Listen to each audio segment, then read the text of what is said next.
എല്ലാവർക്കും സലു കിച്ചനിലേക്ക് സ്വാഗതം. ഇന്ന് ഞാനൊരു വെറൈറ്റി ലഞ്ചാണ് റെഡിയാക്കുന്നത്. അപ്പോൾ അതിന് വേണ്ടിയിട്ട് ഞാനിവിടെ ഒരു 1.5 കിലോ ചിക്കൻ കഴുകി വൃത്തിയാക്കി എടുത്ത് വെച്ചിട്ടുണ്ട്. ഇതിലേക്ക് നമുക്ക് 1/4 ടീസ്പൂൺ മഞ്ഞൾപ്പൊടിയും 1 ടീസ്പൂൺ മല്ലിപ്പൊടിയും 1/2 ടീസ്പൂൺ പെരിഞ്ജീരകപ്പൊടിയും 1 ടീസ്പൂൺ ഗരം മസാല പൊടിയും 2 ടീസ്പൂൺ കാശ്മീരി റെഡ് ചില്ലി പൗഡറും. ഇതാകുമ്പോൾ അധികം എരിവുണ്ടാകത്തില്ല, എന്നാൽ നല്ല കളറും ആയിരിക്കും. പിന്നെ നമുക്ക് പാകത്തിനുള്ള ഉപ്പും കൂടി ഇതിലേക്ക് ചേർത്ത ശേഷം ഒരു 1/4 കപ്പ് തൈര് ഞാൻ ഇതിലേക്ക് ഇട്ട് കൊടുക്കുകയാണ്. പിന്നെ നമുക്ക് വേണ്ടത് ഒരു മുട്ടയാണ്. ഈ മുട്ട ഒന്ന് ഒരു വിസ്ക് കൊണ്ട് ഇതുപോലെ ഒന്ന് ബീറ്റ് ചെയ്ത ശേഷം നമുക്കിതിലേക്ക് ഒഴിച്ചു കൊടുക്കാം.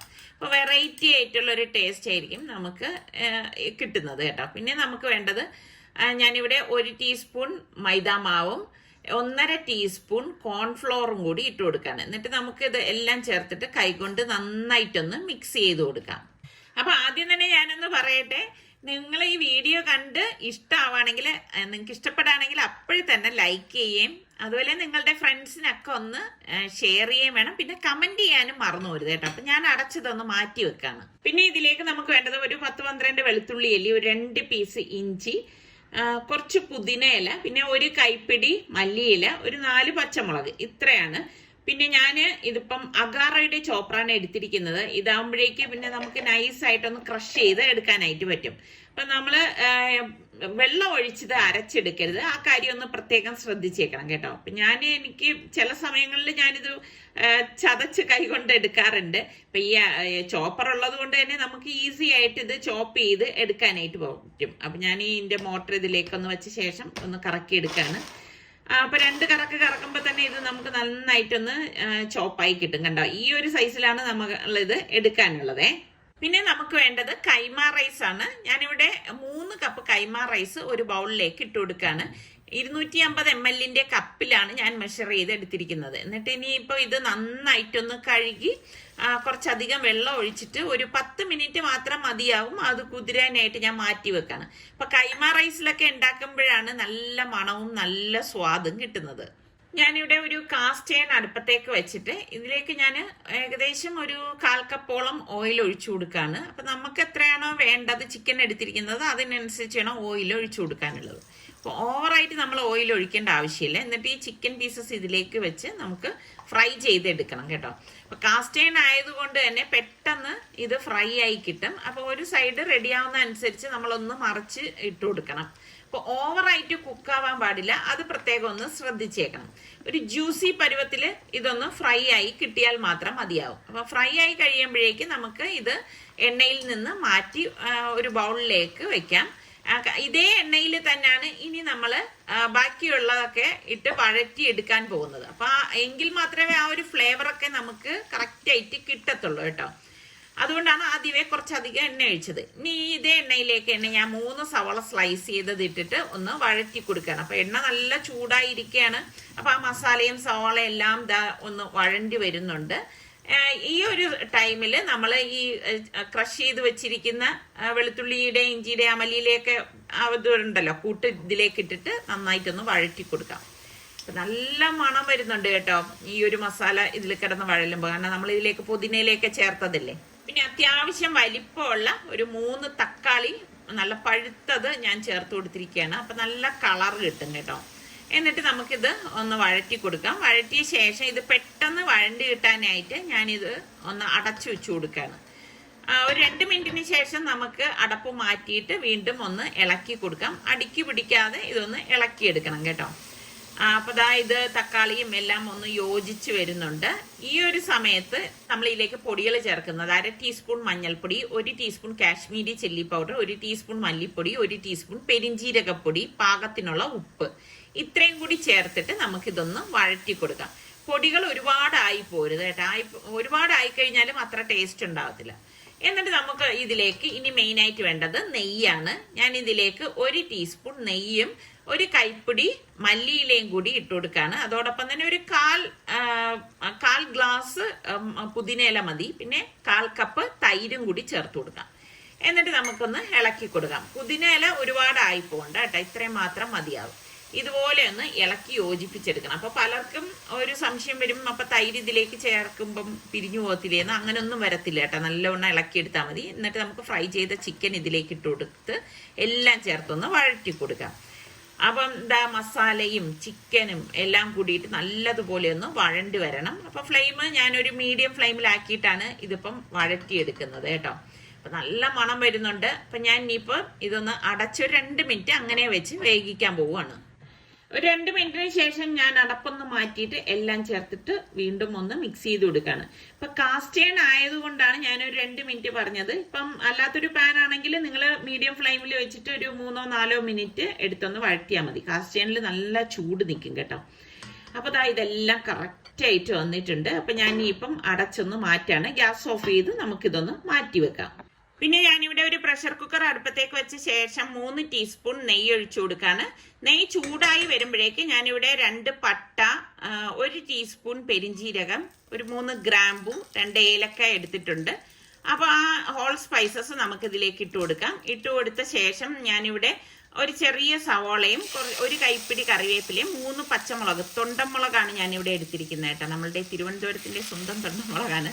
അതും കൂടി ഇട്ട ശേഷം നമുക്കിതൊന്ന് വഴറ്റി കൊടുക്കാം. അപ്പോൾ പലരും എൻ്റെ അടുത്ത് ഈ മുളകിനെ കുറിച്ചൊക്കെ ഇങ്ങനെ ചോദിക്കാറുണ്ട്. നിങ്ങളുടെ നാട്ടിലൊക്കെ കിട്ടുമോ എന്ന് എനിക്കറിയത്തില്ല. നമ്മളുടെ തിരുവനന്തപുരത്ത് ഇത് സുലഭമായി കിട്ടുന്ന ഒരു മുളകാണേ. അപ്പം നമ്മൾ നേരത്തെ ചതച്ച് വെച്ചിരിക്കുന്ന പച്ചമുളക് ഇഞ്ചിയുടെ ഇതിൽ നിന്ന് ഞാനൊരു 2 ടേബിൾ സ്പൂൺ മാറ്റി വെച്ചിട്ടുണ്ടായിരുന്നു. അത് നമുക്കിതിലേക്ക് ഇട്ടിട്ട് ഒന്ന് വഴറ്റി കൊടുക്കണം. അതും കൂടി ചേർക്കുമ്പോഴാണ് ഈ റൈസിന് നല്ല ടേസ്റ്റ് ഉണ്ടാവുന്നത് കേട്ടോ.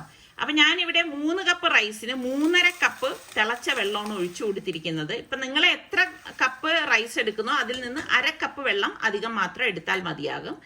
അതിനുശേഷം നമുക്ക് പാകത്തിനുള്ള ഉപ്പും കൂടി ഇട്ട് കൊടുക്കണം. ഇത് പ്രഷർ കുക്കർ ആയതുകൊണ്ട് നമ്മൾ ഓവറായിട്ട് വെള്ളം ഒഴിക്കേണ്ട കാര്യമില്ല. അങ്ങനെ വന്നു കഴിഞ്ഞാൽ ചോറ് വെന്തുടഞ്ഞു പോകും. എന്നിട്ട് നമുക്ക് ഇതുപോലെ ഒന്ന് ഇളക്കി കൊടുത്ത ശേഷം നമ്മൾ ഈ കുതിർത്ത് വെച്ചിരിക്കുന്ന അരി ഉണ്ടല്ലോ, അത് വെള്ളം ഊറ്റിക്കളഞ്ഞിട്ട് ഇതിലേക്ക് ഇട്ട് കൊടുക്കാം. ഞാൻ പറഞ്ഞില്ലേ, കൈമ റൈസ് ആവുമ്പോഴേക്ക് നമ്മളുടെ റൈസിന് നല്ല മണമാണ് കേട്ടോ. അപ്പോൾ ഇതിട്ട ശേഷം നമുക്കെല്ലാം കൂട്ടിയിട്ട് ഒന്ന് മിക്സ് ചെയ്ത് കൊടുക്കാം. ഇത് പെട്ടെന്ന് റെഡിയാവുന്ന രീതിയിലാണ് ഇന്നിപ്പോൾ ഞാൻ റെഡിയാക്കി എടുക്കുന്നത്. അപ്പം നിങ്ങൾ ഈ ഒരു രീതിയിൽ റെഡിയാക്കുന്നവരുണ്ടോ? അതല്ലാന്നുണ്ടെങ്കിൽ നിങ്ങൾ ട്രൈ ചെയ്ത് നോക്കിയിട്ട് ഫീഡ്ബാക്ക് തരണേ. എന്നിട്ട് ഞാൻ പ്രഷർ കുക്കർ മൂടി വെയിറ്റ് ഇട്ടിട്ട് മീഡിയം ഫ്ലെയിമിൽ വെച്ച് ഒറ്റ വിസിലേ ഇത് കേൾക്കത്തുള്ളൂ കേട്ടോ. അപ്പം ഗ്യാസ് ഓഫ് ചെയ്ത് കൊടുക്കണം. അപ്പം നമുക്ക് ഈ ഒരു റൈസിന് വേണ്ടിയിട്ട് ചമ്മന്തി ഉണ്ടാക്കണം. അതിന് വേണ്ടിയിട്ട് ഞാനിവിടെ ഒരു 1/2 കപ്പ് തേങ്ങ മിക്സിയുടെ ജാറിലേക്ക് ഇട്ട് കൊടുക്കുകയാണ്. പിന്നെ നമുക്ക് ഇതിലേക്ക് വേണ്ടത് 1 പീസ്, അത്യാവശ്യം വലിപ്പമുള്ള 1 പീസ് ഇഞ്ചി വേണം, 1 അല്ലി വെളുത്തുള്ളി, പിന്നെ പച്ചമുളക് നിങ്ങളുടെ എരിവിന്റെ പാകത്തിന്. ഞാനിവിടെ 1 ചേർത്ത് കൊടുത്തിരിക്കുന്നത്. കുറച്ച് മല്ലിയില, കുറച്ച് പുതിനയില, നാരങ്ങാ നീര്. മസ്റ്റായിട്ട് നാരങ്ങാ നീര് വേണം. നിങ്ങളുടെ കയ്യിൽ നാരങ്ങാ നീര് ഇല്ല എന്നുണ്ടെങ്കിൽ കുറച്ച് വിനാഗിരി ആയാലും മതിയാവും കേട്ടോ. ചെറിയൊരു പുളിപ്പിന് വേണ്ടിയിട്ടാണ്. നാരങ്ങാ നീര് വെച്ചിട്ട് നമ്മളിത് തയ്യാറാക്കുമ്പോഴാണ് നല്ല ടേസ്റ്റ് ഉണ്ടാവുന്നത്. പിന്നെ നമുക്ക് വേണ്ടത് പാകത്തിനുള്ള ഉപ്പാണ്. ഇനി മിക്സിയുടെ ജാറിന്റെ അടപ്പ് വെച്ചിട്ട് നമുക്ക് ഇതൊന്ന് കറക്കി എടുത്തിട്ട് വരാം. നമ്മുടെ ചമ്മന്തി ഇവിടെ റെഡി ആയിട്ടുണ്ട്. ഇത് നല്ല ടേസ്റ്റ് ആണ് കേട്ടോ. അപ്പൊ നമ്മൾ ഗ്യാസൊക്കെ ഓഫ് ചെയ്ത് സ്റ്റീം പോയ ശേഷം ഞാൻ കുക്കർ ഓപ്പൺ ചെയ്യാണ്. കണ്ടോ, റൈസൊക്കെ പാകത്തിന് വെന്ത് വന്നിട്ടുണ്ട്. നല്ല അടിപൊളി മണമാണ് വരുന്നത്. ഞാൻ പറഞ്ഞില്ലേ, പെട്ടെന്ന് നമുക്ക് ഉണ്ടാക്കിയെടുക്കാൻ പറ്റുന്ന ഒരു ഐറ്റമാണ്. ഞാനൊരു ഫോർക്ക് കൊണ്ടാണ് ആദ്യം ഇതൊന്ന് ഇളക്കിയെടുക്കുന്നത്. അപ്പൊ ഇത് ഒട്ടിപ്പിടിക്കുകയോ കുഴഞ്ഞു പോവുകയോ ഒന്നും ചെയ്യത്തില്ല. ഇതൊന്ന് തണുത്ത ശേഷം നല്ല വേറിട്ട് നമുക്ക് കിട്ടും കേട്ടോ. അപ്പൊ ഞാനിത് നിങ്ങളെ കാണിക്കാൻ വേണ്ടിയിട്ടാണ് ഇതിപ്പോ ചൂടോട് കൂടിയിട്ട് ഒന്ന് ഇളക്കി കാണിക്കുന്നത്. അപ്പം ഇനിയിപ്പം എളുപ്പമാണ്. നമ്മൾ റെഡിയാക്കി ഗ്യാസ് ഓഫ് ചെയ്ത് വെച്ചിരിക്കുന്ന ചിക്കൻ്റെ അടപ്പ് ഞാനൊന്ന് മാറ്റാണ്. അപ്പോൾ ഈ മസാലയിലേക്ക് നമ്മൾ ഇനിയിപ്പം ഈ റെഡിയാക്കി വെച്ചിരിക്കുന്ന റൈസ് ഫുള്ളായിട്ട് നമുക്കിതിലേക്ക് ഇട്ട് കൊടുക്കാം. ഇപ്പൊ വീക്കെൻഡൊക്കെ കുട്ടികൾ വീട്ടിലുള്ള സമയത്ത് ചിലപ്പോഴൊക്കെ അവർ പറയത്തില്ലേ, ബിരിയാണിയൊക്കെ ഉണ്ടാക്കി തരുമോന്ന് ചോദിച്ചു കഴിഞ്ഞാൽ നമുക്ക് ഉണ്ടാക്കി കൊടുക്കാൻ പറ്റുന്ന എളുപ്പത്തിലുള്ള ഒരു ബിരിയാണിയാണ് കേട്ടോ. പക്ഷെ ഭയങ്കര ടേസ്റ്റുമാണ്. പിന്നെ ഞാൻ പാലില് കുറച്ച് മഞ്ഞൾ ഒന്ന് കലക്കിയതാണ് കേട്ടോ. അതും കൂടി നമുക്ക് ഇതിലേക്ക് ഒന്ന് ഒഴിച്ചു കൊടുക്കണം. അപ്പോഴാണ് ഈ റൈസ് നല്ല സോഫ്റ്റായി കിട്ടുന്നത്. പിന്നെ കുറച്ച് നമുക്ക് പുതിനയില മല്ലിയിലയൊക്കെ വെച്ചിട്ട് ഒന്ന് ഗാർണിഷ് ചെയ്യാം. പിന്നെ ഞാനിവിടെ കുറച്ച് സവാള ഫ്രൈ ചെയ്തതും കൂടി ഒന്ന് ഇട്ട് കൊടുക്കാണ്. പിന്നെ നിങ്ങൾക്ക് വേണമെങ്കിൽ കാഷ്നട്ടും കിസ്മിസും ഒക്കെ വറുത്ത് ഇടാവുന്നതാണ്. എന്നിട്ട് നമുക്കിനി ഇതിപ്പോൾ മൂടി വെച്ചിട്ട് ലോ ഫ്ലെയിമിൽ വെച്ചിട്ട് ഒരു 5 മിനിറ്റ് ഡം ചെയ്തെടുക്കാം. അത്ര മാത്രം മതിയാവും കേട്ടോ. അപ്പോഴേക്കും നമുക്ക് കിഡു ബിരിയാണി റെഡിയായി കിട്ടും. അപ്പം ഇതിവിടെ റെഡിയാവുന്ന നേരം കൊണ്ട് ഞാനൊരു സ്പെഷ്യൽ സാലഡ് തയ്യാറാക്കാണ്. പലർക്കും അറിയാത്തൊരു സീക്രട്ട് ഇതിലുണ്ട് കേട്ടോ. അപ്പൊ 2 സവാള, ഒരു പച്ചമുളക്, പിന്നെ ബീട്രൂട്ടാണ് ഈ സീക്രട്ട് ഇൻഗ്രീഡിയന്റ് കേട്ടോ. ഗ്രേറ്റ് ചെയ്തത് നമുക്ക് ഇതിലേക്ക് ഇട്ട ശേഷം ഒരു നാരങ്ങ നീര് പിഴിഞ്ഞൊഴിച്ചു കൊടുക്കാം. ഇനി നമുക്കിതിലേക്ക് പാകത്തിനുള്ള ഉപ്പും കൂടി ഇട്ടിട്ട് നന്നായിട്ടൊന്ന് മിക്സ് ചെയ്തെടുക്കാം. നമ്മൾ ഈ റെസ്റ്റോറൻറ്റിലൊക്കെ ചെല്ലുമ്പം നമ്മൾ പലപ്പോഴും വിചാരിക്കത്തില്ലേ, ഓ എന്ത് കളറായിട്ടുള്ള സാലഡാണ്. അപ്പൊ ഇതാണ് ഇതിന്റെ ഒരു സീക്രട്ട് എന്ന് പറയുന്നത് കേട്ടോ. ഇത് ചേർത്ത് നല്ലതുപോലെ മിക്സ് ചെയ്ത് വരുമ്പോഴേക്ക് സാലഡിന് ഈ ഒരു കളർ കിട്ടും. അപ്പൊ ഇത്രയാവുമ്പോ ഒരു റൈത്തയും കൂടി ആവാം. അപ്പൊ അതിന് വേണ്ടിയിട്ട് ഞാൻ 2 സവാള, ഒരു അത്യാവശ്യം വലിപ്പമുള്ള ഒരു തക്കാളി, 2 പച്ചമുളക് അരിഞ്ഞത്, പിന്നെ ഒരു ക്യാരറ്റ് ഗ്രേറ്റ് ചെയ്തത്, കുറച്ച് മല്ലിയില, ഇത്രയും കൂടി ഇട്ട ശേഷം പാകത്തിനുള്ള ഉപ്പും ചേർത്ത് നന്നായിട്ടൊന്ന് മിക്സ് ചെയ്തെടുക്കാം. ഇങ്ങനെ തന്നെ നമുക്ക് സെർവ് ചെയ്യാവുന്നതാണ്. പക്ഷെ ഞാനിപ്പം ഇതില് കുറച്ച് തൈരും കൂടി ചേർത്ത് കൊടുക്കുകയാണ്. അതൊക്കെ ഓരോരുത്തരുടെ ഇഷ്ടത്തിനനുസരിച്ച് ചേർത്ത് കൊടുക്കാം. അപ്പം നിങ്ങൾ ബിരിയാണിയൊക്കെ ഉണ്ടാക്കുമ്പം എന്തൊക്കെ വെറൈറ്റി സാലഡാണ് തയ്യാറാക്കുന്നത്? അപ്പം അങ്ങനെ വെറൈറ്റി തയ്യാറാക്കുന്നവരുണ്ടെങ്കിൽ ഒന്ന് കമൻറ്റ് ചെയ്യണം കേട്ടോ. നിങ്ങൾ ഉണ്ടാക്കുന്ന രീതിയും കൂടെ ഒന്ന് കമൻറ്റ് ചെയ്തോളൂ. അപ്പം ബാക്കി കമൻസ് വായിക്കുന്നവർക്കൊക്കെ അത് ഫോളോ ചെയ്യാമല്ലോ. അപ്പോൾ അതാ നന്നായിട്ടൊന്ന് മിക്സ് ചെയ്തെടുക്കുമ്പോഴേക്ക് നമ്മളുടെ സ്പെഷ്യൽ റൈത്തൻ റെഡിയാണ്. പിന്നെ കുറച്ച് കറിവേപ്പിലയും കൂടി ഇതിൻ്റെ മീതെ വെച്ച് ഞാനൊന്ന് ഗാർണിഷ് ചെയ്യാണ്. പിന്നെ വേണ്ടത് പപ്പടമാണ് അല്ലേ. അപ്പം ഞാനിവിടെ ഒരു കുട്ടി പപ്പടമാണ് അതാ വറുത്തെടുക്കുന്നത്. അപ്പം പപ്പടം ഇഷ്ടമുള്ള എത്ര പേരുണ്ട്? ബിരിയാണി എന്ന് പറയുമ്പോൾ നമുക്ക് എല്ലാവരുടെയും മനസ്സിൽ ആദ്യം വരുന്നത് റൈത്തയും പപ്പടവും തന്നെയാണ് അല്ലേ. അപ്പൊ ഇന്ന് ഉച്ചയ്ക്ക് ഒരു ഫുൾ മീലാണ് ഞാൻ റെഡിയാക്കിയത്. അപ്പൊ ദാ നമ്മളുടെ അടപ്പൊക്കെ മാറ്റിയിട്ട് ബിരിയാണി ഞാനൊന്ന് ഇളക്കിയെടുക്കുകയാണ്. അപ്പൊ മീതെ റൈസും അടിയിലാണല്ലോ മസാല, അത് നമുക്ക് നന്നായിട്ടൊന്ന് മിക്സ് ചെയ്ത് വേണമെങ്കിൽ എടുക്കാം. അതല്ലാന്നുണ്ടെങ്കിൽ മീതേന്ന് റൈസ് വെച്ചിട്ട് മസാല സെപ്പറേറ്റ് ചെയ്തും നമുക്ക് എടുക്കാവുന്നതാണ്. അതൊക്കെ നിങ്ങളുടെ ഇഷ്ടത്തിനനുസരിച്ച് എടുക്കാവുന്നതാണ്. അപ്പൊ എന്തായാലും അടിപൊളിയാണ്, ഞാൻ ഉറപ്പ് പറയാണ്. നല്ല ടേസ്റ്റാണ് ഈ ഒരു ബിരിയാണിക്ക്. അപ്പൊ നിങ്ങൾ ട്രൈ ചെയ്ത് നോക്കിയിട്ട് ഫീഡ്ബാക്ക് കൂടെ തരണം. പിന്നെ ഞാൻ ഇന്ന് ഉണ്ടാക്കിയ സാലഡ് നിങ്ങൾക്ക് ഇഷ്ടമായോ? ഏത് സാലഡാണ് നിങ്ങൾക്ക് കൂടുതൽ ഇഷ്ടം എന്നുകൂടി ഒന്ന് പറയണം കേട്ടോ. അപ്പൊ ഈ വീക്കെൻഡ് നിങ്ങൾ ഇത് ട്രൈ ചെയ്ത് നോക്കിയിട്ട് ഫീഡ്ബാക്ക് തരണേ. അപ്പൊ വൈകുന്നേരം ആയപ്പോഴേക്കും ഞങ്ങളൊന്ന് പുറത്തേക്ക് പോയി. കുറച്ച് സാധനങ്ങളൊക്കെ വാങ്ങിക്കുന്ന കൂട്ടത്തിൽ ഞങ്ങൾക്ക് ഊഞ്ഞാലിന്റെ ചങ്ങലയും വാങ്ങിക്കണമായിരുന്നു. പിന്നെ ചെടി തിരക്കി പോയതാണ്, പക്ഷെ കിട്ടിയില്ല. പിന്നെ ചെടിച്ചട്ടി കണ്ടപ്പോഴേക്കും ഞാൻ പറഞ്ഞു എനിക്ക് ഈ ചട്ടി വേണം എന്ന് പറഞ്ഞു. അങ്ങനെ ഞാൻ സാർക്ക് എന്നെയും കൊണ്ട് ഇത് ഇവിടെ വന്നതാണ്.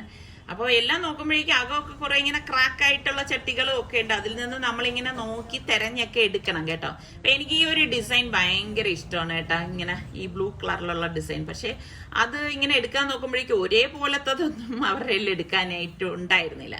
അപ്പൊ ഈ മരത്തിന്റെ ചോട്ടിലായത് കാരണം എല്ലാ ഇലയും മഴവെള്ളമൊക്കെ വീണ് ഇങ്ങനെ അഴുക്കായിരിക്കുകയായിരുന്നു. പക്ഷെ ഇത് നമ്മൾ വീട്ടിൽ കൊണ്ടുപോയാലും നല്ലൊരു പണിയുണ്ട് കേട്ടോ, കഴുകി തന്നെ എടുക്കണം. അങ്ങനെ എന്തായാലും എനിക്ക് ഇഷ്ടപ്പെട്ട് ഞാൻ എന്താ വലിയ 3 പോട്ട് വാങ്ങിച്ചു. പക്ഷെ ഇങ്ങനത്തതല്ല കേട്ടോ ഞാൻ നോക്കുന്നതെന്ന് പറഞ്ഞാൽ കുറച്ച് വലിപ്പത്തിലുള്ള പോട്ടാണ്. പക്ഷെ എനിക്ക് എവിടെ നിന്നും അത് കണ്ടു കിട്ടിയിട്ടില്ല. നിങ്ങൾക്ക് ട്രിവാൻഡ്രത്ത് അറിയുന്നവര് എവിടെയെങ്കിലും വലിയ പോട്ട് കണ്ടിട്ടുള്ളവരുണ്ടെങ്കിൽ അത് എവിടെയാണെന്ന് കൂടി അറിയാമെങ്കിൽ എനിക്കൊന്ന് പറഞ്ഞു തരണേ, എനിക്ക് വാങ്ങിക്കാൻ വേണ്ടിയിട്ടാണ്. അങ്ങനെ ഇപ്പൊ എന്താ 3 വാങ്ങിച്ചു. അപ്പൊ ഇനിയിപ്പം വേറെ ഇനിയിപ്പൊ കറങ്ങാനൊന്നും നിൽക്കുന്നില്ല. ഇനിയിപ്പം നേരെ വീട്ടിലേക്കാണ് പോണത്. അപ്പൊ ഞാനിപ്പം നിങ്ങൾക്ക് മാനവീയം വീതി കാണിച്ചു തരാം കേട്ടോ. ഇപ്പോൾ നമ്മളുടെ വാർത്തകളിലൊക്കെ നിറഞ്ഞു നിൽക്കുന്ന മാനവീയം വീതിയിലൂടെയാണ് നമ്മളുടെ കാറ് പോകുന്നത്. അതാ ഇപ്പൊ കാറ് സ്റ്റാർട്ട് ചെയ്തത് മുതൽ അങ്ങറ്റത്ത് കാണുന്നില്ലേ, അതുവരെയാണ് ഈ മാനവീയം വീതി എന്ന് പറയുന്നത്. ഭയങ്കര റഷും കാര്യങ്ങളും ഒക്കെ ആയിരുന്നു ഇപ്പൊ ഈ കേരളീയം പരിപാടിയോടനുബന്ധിച്ചൊക്കെ. പക്ഷെ ഇപ്പൊ ദാ ഒഴിഞ്ഞ പൂരപ്പറമ്പ് പോലെയാണ് കിടക്കുന്നത് കേട്ടോ. ഇതാണ് മാനവീയ വീതി എന്ന് പറയുന്നത്. അപ്പൊ അറിയാത്ത ഒരുപാട് പേരുണ്ട്. ഞാൻ ഈ തിരുവനന്തപുരം കാണിക്കുമ്പോഴൊക്കെ ഭയങ്കര സന്തോഷത്തോടു കൂടി ഇതാണോ എന്നൊക്കെ ചോദിക്കുന്നത് കൊണ്ടാണ് ഞാൻ ഇങ്ങനെയുള്ള കാര്യങ്ങളൊക്കെ ഇതുപോലെ ഉൾപ്പെടുത്തുന്നത്. അപ്പൊ അതാ വീട്ടിലെത്തിയ പാടേന് നിസാറിക്ക് ആ ചട്ടികളെല്ലാം വെളിയിലേക്ക് വെക്കുകയാണ്. കാരണം അല്ലെങ്കിൽ തട്ടേ മുട്ടേ ചെയ്ത് പൊട്ടിപ്പോയാലോ. ഇതിനെ നന്നായിട്ടൊന്ന് കഴുകിയെടുക്കണം, കാരണം ഇത് അഴുക്കായി ഇരിക്കുകയാണ് കേട്ടോ. പിന്നെ നിസാറിക്ക് പറയേണ്ട ഇനിയിപ്പോ എത്ര കാലം ഇത് ഇരിക്കുന്നൊന്നും പറയാൻ പറ്റത്തില്ല, കാരണം വഴിയിൽ നിന്ന് വാങ്ങിയതല്ലേ. അപ്പൊ അത്ര ഭയങ്കര ക്വാളിറ്റി ഉള്ള സംഭവമൊന്നുമല്ല. പക്ഷെ എനിക്ക് ഇൻഡോർ പ്ലാന്റ് വെക്കാനാണ് ഞാൻ ഇത് വാങ്ങിയത്. അപ്പൊ നല്ല ഇൻഡോർ പ്ലാന്റ് ഒക്കെ എവിടെ കിട്ടും എന്ന് തിരുവനന്തപുരത്താണ് കേട്ടാ. നിങ്ങൾ അറിയണവരൊക്കെ ഒന്ന് പറഞ്ഞു തരണം കേട്ടോ, എനിക്ക് പോയി വാങ്ങിക്കാനാണ്. നമ്മൾ ഇടയ്ക്ക് വിചാരിച്ച് പോയി വാങ്ങണം എന്നൊക്കെ വിചാരിച്ചിരുന്നു, ഒന്നും നടക്കണില്ല. അപ്പൊ ഇന്ന് ഞാനൊരു അടിപൊളി സ്നാക്ക് തയ്യാറാക്കാൻ പോവാണ്. അപ്പൊ പോകുന്നതിന് മുമ്പ് തന്നെ ഞാൻ 2 കപ്പ് പച്ചരി വെള്ളത്തിൽ കുതിർക്കാൻ ഇട്ടിട്ടുണ്ടായിരുന്നു. പിന്നെ നമുക്ക് വേണ്ടത് 1 കപ്പ് ശർക്കരപ്പാനിയാണ്. അപ്പൊ കുതിർത്ത പച്ചരി നമുക്ക് മിക്സിയിലെ ജാറിലേക്ക് ഇട്ട് കൊടുക്കാം. ഇതോടൊപ്പം തന്നെ ഒരു 5-6 ഏലക്കായും കൂടി ഇട്ട് കൊടുക്കണം. ഏലക്കായുടെ മണം എനിക്ക് ഭയങ്കര ഇഷ്ടമാണ് കേട്ടോ. പിന്നെ നമ്മുടെ ഈ ശർക്കരപ്പാനി ഇതുപോലെ ഒഴിച്ച ശേഷം നമുക്കിനി ഇതിപ്പം ഒന്ന് അരച്ചെടുക്കണം. ഞാനാണെങ്കിൽ ശർക്കരപ്പാനി കാച്ചി എപ്പോഴും ഫ്രിഡ്ജിൽ സൂക്ഷിക്കും. ആവശ്യത്തിന് എടുത്ത് ജസ്റ്റ് ഒന്ന് ചൂടാക്കി എടുക്കത്തേ ഉള്ളൂ. അരിച്ച് വേണം എടുക്കാൻ എപ്പോഴും, അതിൽ അഴുക്കുണ്ടാവും കേട്ടോ. അപ്പം എന്താ 3 പാളയംകുടം പഴം, ഒരുപാട് പഴുത്തതൊന്നും അല്ല എടുത്തിരിക്കുന്നത്. അപ്പോൾ അത് ഇത്രയും കൂടി ഇതിലേക്ക് ഇട്ട് കൊടുക്കുകയാണ് കേട്ടോ. പല രീതിയിൽ ഞാൻ ഈ ഒരു സ്നാക്ക് തയ്യാറാക്കാറുണ്ട്. അപ്പോൾ അതും കൂടി ചേർത്തിട്ട് ഒന്ന് നല്ലതുപോലെ അടിച്ചെടുത്ത ശേഷം വീണ്ടും നമുക്കിതിലേക്ക് അടപ്പ് തുറന്നിട്ട് മൈദാ മാവ് 1 ടീസ്പൂൺ ഇട്ട് കൊടുക്കാം. 1 ടീസ്പൂൺ മാത്രം ഇട്ട് കൊടുത്താൽ മതി, ഓവറായിട്ട് ഇട്ട് കൊടുക്കരുത്, എങ്കിൽ ശരിയാവത്തില്ല. അത് ചേർത്തൊന്ന് അടിച്ചെടുക്കണം. അപ്പോൾ നമ്മുടെ ബാറ്റർ റെഡി ആയിട്ടുണ്ട്. എന്താണ് സംഭവം എന്ന് മനസ്സിലായല്ലോ അല്ലേ? ഉണ്ണിയപ്പമാണ് ഉണ്ടാക്കുന്നത്. അപ്പം ഞാൻ ആ മാവ് ഒരു ബൗളിലേക്ക് ഒഴിച്ചു കൊടുത്ത ശേഷം നമുക്കിത് ഇതുപോലെ ഒന്ന് ഇളക്കി കൊടുക്കണം. അപ്പം ഇത് ഭയങ്കര കട്ടിയായിട്ട് തോന്നുകയാണെങ്കിൽ നമുക്ക് ശർക്കരപ്പാനി ഒഴിച്ച് ഇതൊന്ന് ലൂസാക്കാം. ഞാൻ ആ 1 കപ്പ് എടുത്തത് ഫുള്ളായിട്ട് ഒഴിച്ചിട്ടില്ലായിരുന്നു. അപ്പോൾ ബാക്കി ശർക്കരപ്പാനി ഇതിലേക്ക് ഒഴിച്ചിട്ട് ഒന്ന് ഇളക്കിയെടുക്കുകയാണ് കേട്ടോ. ഇളക്കിയെടുത്ത് ഞാനിപ്പോൾ ഒരു വിസ്ക് കൊണ്ടാണ് ഇതൊന്ന് ഇളക്കിയെടുക്കുന്നത്. അപ്പം ഇനിയിപ്പോൾ ഇതൊന്ന് അടച്ചൊന്ന് മാറ്റി വെക്കണം. അപ്പം ഞാൻ ഒരു ചെറിയ ഉരുളി എടുത്തിട്ടുണ്ട്. ഇതിലേക്ക് നമുക്ക് കുറച്ച് നെയ്യ് ഇതുപോലെ ഒന്ന് ഒഴിച്ചു കൊടുക്കാം. നമ്മൾ ഈ നെയ്യപ്പവും ഉണ്ണിയപ്പവും ഒക്കെ ഉണ്ടാക്കുമ്പം മെയിനായിട്ടൊരു സംഭവമാണ് കൊപ്ര അല്ലേ. ഞാൻ കൊപ്ര ഇതുപോലെ ചെറുതായിട്ട് അരിഞ്ഞത് ഇതിലേക്ക് ഇട്ടൊന്ന് മൂപ്പിച്ചു കൊടുക്കാണ്. അതൊക്കെ ഇടുമ്പോഴാണ് ഇത് കഴിക്കാനും നല്ല ടേസ്റ്റ് ഉണ്ടാവുന്നത്. നിങ്ങൾക്കൊക്കെ എങ്ങനെയാണ്? നെയ്യപ്പത്തിനോടാണോ ഇഷ്ടം, ഉണ്ണിയപ്പത്തിനോടാണോ ഇഷ്ടം? എൻ്റെ അടുത്ത് ചോദിച്ചു കഴിഞ്ഞാൽ എനിക്ക് നെയ്യപ്പം തന്നെയാണ് ഇഷ്ടം കേട്ടോ. എന്നിട്ട് നമുക്ക് അത് ചൂടോടുകൂടി തന്നെ ഈ ബാറ്ററിലേക്ക് ഒഴിച്ചു കൊടുക്കാം. നെയ്യും കൂടി ചേർത്ത് ഒഴിച്ചു കൊടുത്തിട്ട് ആ വിസ്ക് കൊണ്ട് തന്നെ നന്നായിട്ടൊന്ന് ഇളക്കി കൊടുക്കാം കേട്ടോ. ഇനി ഇത് നിങ്ങൾക്ക് കട്ടിയായിട്ട് തോന്നുകയാണെങ്കിൽ ചൂടുവെള്ളം ഒഴിച്ച് ലൂസാക്കി എടുത്താൽ മതി. അപ്പൊ ഞാൻ ഉണ്ണിയപ്പച്ചട്ടി അടുപ്പത്തേക്ക് വെച്ച ശേഷം ഓയിൽ ഒഴിച്ചു കൊടുക്കുകയാണ്. എപ്പോഴും ഉണ്ണിയപ്പച്ചട്ടിയിൽ ഓയിൽ മുഴുവനായിട്ട് ഒഴിച്ചു കൊടുക്കരുതേ. അങ്ങനെ ഒഴിച്ചു കൊടുത്താൽ നമ്മൾ ഇതുപോലെ ബാറ്റർ ഒഴിക്കുന്ന സമയത്ത് ഓവർഫ്ലോ ചെയ്യും. അപ്പൊ ഞാൻ മാവെല്ലാം ഒഴിച്ചു കൊടുത്തിട്ടുണ്ട്. പിന്നെ ഒരു സൈഡ് റെഡി ആകുമ്പോൾ പതുക്കെ നമുക്കൊന്ന് മറച്ചിട്ട് കൊടുക്കാം. പിന്നെ ഈ ഒരു ഉണ്ണിയപ്പം പഴം ചേർന്നത് കൊണ്ട് തന്നെ അധികം ഇരിക്കത്തില്ല, കേടായി പോവും. അത് പ്രത്യേകം ശ്രദ്ധിച്ചേക്കണം കേട്ടോ. അപ്പം ഇതുപോലെ നല്ല ഒരു ഗോൾഡൻ കളർ ആവുമ്പോഴേക്ക് നമുക്കിത് എണ്ണയിൽ നിന്ന് മാറ്റാം. ഞാൻ പറഞ്ഞില്ലേ ഉണ്ണിയപ്പം ഒക്കെ ഞാൻ ഒരുപാട് വെറൈറ്റി ആയിട്ടുള്ള ഉണ്ണിയപ്പം തയ്യാറാക്കുന്നതൊക്കെ നമ്മൾ ഇതിനു മുൻപൊക്കെ ഇട്ടിട്ടുള്ളതാണ്. ഇപ്പം ചായയുടെ കൂടെ ചില സമയം നമുക്ക് ഇതുപോലെയൊക്കെ ഉണ്ണിയപ്പമോ നെയ്യപ്പോ ഒക്കെ കഴിക്കാനൊക്കെ കൊതി തോന്നത്തില്ലേ? അങ്ങനെ ഇത് ഉണ്ടാക്കിയെടുക്കാനാണെങ്കിൽ വലിയ താമസവും ഇല്ല. ഒരു 2 മണിക്കൂർ ആ പച്ചരി കുതിരുന്ന ടൈം മാത്രം മതി. നമ്മുടെ ഉണ്ണിയപ്പം എല്ലാം റെഡി ആയിട്ടുണ്ട്. കാണാൻ തന്നെ നല്ല സുന്ദരിയായിട്ടുണ്ട് അല്ലേ? അപ്പൊ ചങ്ങല വാങ്ങിച്ചോണ്ട് വന്നെന്ന് പറഞ്ഞില്ലേ? എനിക്കാണെങ്കിൽ വാങ്ങിക്കൊണ്ട് വന്നു കഴിഞ്ഞാൽ അപ്പൊ തന്നെ ചെയ്യണം കേട്ടോ. അപ്പൊ നിസാറിക്കപ്പ കയറി അത് ചങ്ങലയ്ക്ക് ഇടാൻ പോവാണ്. കാര്യം എന്ന് പറഞ്ഞാൽ ആ സ്റ്റാൻഡിലാണ് ഈ ഊഞ്ഞാലി നിൽക്കുന്നത്. ഞങ്ങളുടെ വീട്ടിലുള്ളവർ ഞങ്ങൾക്കൊന്നും കുഴപ്പമില്ലേ. പുറത്തുനിന്ന് കുട്ടികളൊക്കെ വരുമ്പോഴേക്ക് അവരിതിലിരുന്ന് അഭ്യാസ പ്രകടനങ്ങളൊക്കെ കാണിക്കുമ്പോൾ ഇത് മറിഞ്ഞു വീഴുന്നുണ്ട്. അപ്പൊ പിന്നെ അത് നമുക്കൊരു ബുദ്ധിമുട്ടല്ലേ. അത് കാരണം പിന്നെ ഈ ചങ്ങല വാങ്ങിച്ചിട്ട് നിസാർക്ക് പറഞ്ഞെങ്കിൽ പിന്നെ ഇത് ഇങ്ങനെ ഹാങ് ചെയ്യാന്ന്. അങ്ങനെ ഇടുന്ന നിസാറൊക്കെ ഇനിയിപ്പോൾ ആടി നോക്കും. അടിപൊളിയായിട്ട് നല്ല സ്ട്രോങ് ആയിരിപ്പുണ്ട്. അപ്പൊ ഇതൊക്കെയാണ് നമ്മളുടെ ഇന്നത്തെ വിശേഷങ്ങൾ. അപ്പൊ ഇന്നത്തെ നമ്മളുടെ റെസിപ്പി എല്ലാം നിങ്ങൾക്ക് എല്ലാവർക്കും ഇഷ്ടമായെന്ന് ഞാൻ വിശ്വസിക്കുന്നു. ഏത് റെസിപ്പിയാണ് നിങ്ങൾക്ക് ഇഷ്ടമായതെന്നുകൂടി ഒന്ന് പറയണേ. അപ്പൊ അടുത്ത് നമുക്ക് നല്ല റെസിപ്പിയോ വ്ളോഗായിട്ടൊക്കെ കാണാം. അതുവരയ്ക്കും എല്ലാവർക്കും ബൈ.